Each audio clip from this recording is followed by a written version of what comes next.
We welcome in Josh Kobza, the CEO of Restaurant Brands International, to talk a little bit about what's going on under the hood. And you look across the brands here, and there are some very striking moments here. For example, with Burger King coming in less than expected at same-store sales comps, what do you think here, Josh, this really means? Is this a matter of price pressures that consumers are still feeling, or is this a matter of some change in consumer preference that's layered on top of this as well?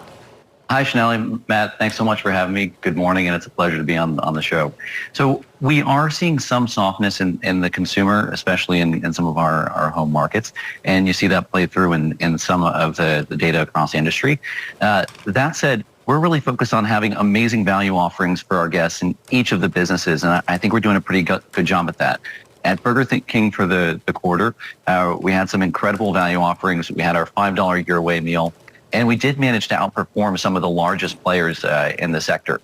So I think we've got the right value for the customer, and clearly they're looking for it. We're seeing a great response to what we have out there. And one of the things that we just shared this morning is we're going to extend some of those value offerings, specifically our $5 your way meal, now into October. So we have the right value offerings. We think they're working for the consumer, and we're going to keep those going through later in the year. But the key here, Josh, is that the consumer needs cheaper products, right? I've seen $5 value offerings pop up at a number of competing chains. Is this consumer really under pressure? Can you see that in your sales? So I think what the consumer wants is they want all the basics of the industry. They want the quality products, great service, and convenient modern locations at a good value. And what we always have to keep our eyes on is doing all those things together. So we're focusing on having the fundamentals right, and in this environment, making sure that we have the right value offerings.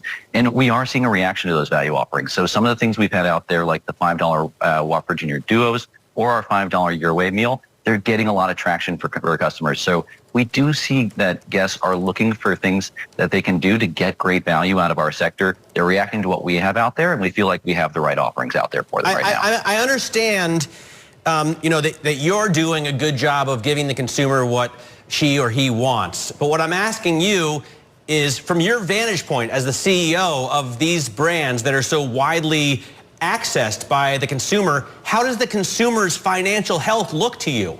So we do see some pressure on the consumers' overall financials. We think there are some things that are putting pressure. So there are some things that are going up in their budget. Things like rents or insurance payments are putting some pressure, and that's causing consumers to be more choiceful. And so how we see that is we see consumers are choosing some of those value offerings, and in some cases, they're attaching less sides. So those are the behaviors that we see. We think that environment's likely to continue through the rest of the year. And across each of our businesses, we're trying to make sure that we have the right value offerings that cater to the customer in that environment. How competitive is it out there now, particularly in this kind of value sector of food right now? If you think about it, $5 seems to be the sticking point. You know, Taco Bell also had a $5 deal as well. Wendy's had a $3 breakfast deal. When you think about this $5 Burger King deal that you now are extending, as you announced this morning, how important is that price point right now, and how competitive is it among other brands? So I do think that $5 price point is relevant to the consumers, and we see that in the reaction that we're getting to it. And now you're seeing more of our competitors bring that price point as well. In fact, we've had great offerings at the $5 price point for a long time now. And you've seen more of our competitors getting to the game. Some of the other big competitors launched $5 meals recently. What's really interesting that we're seeing is that we think that might actually be helpful to the sector overall. As you have more players bringing great value back to the consumers, I think as a sector overall, we're starting to improve the value impression of the restaurant sector with consumers. And it's been really interesting, even as we've gone through the last month or two, and you've seen more of our competitors start to bring into market and promote some more $5 offerings. We actually haven't seen any impact to our business. So we've actually seen increasing adoption of those meals in our business, doing pretty well with them. So I think there are some positive aspects of the amount of competition and the amount of value that the sector is bringing to the guests, which they really seem to like.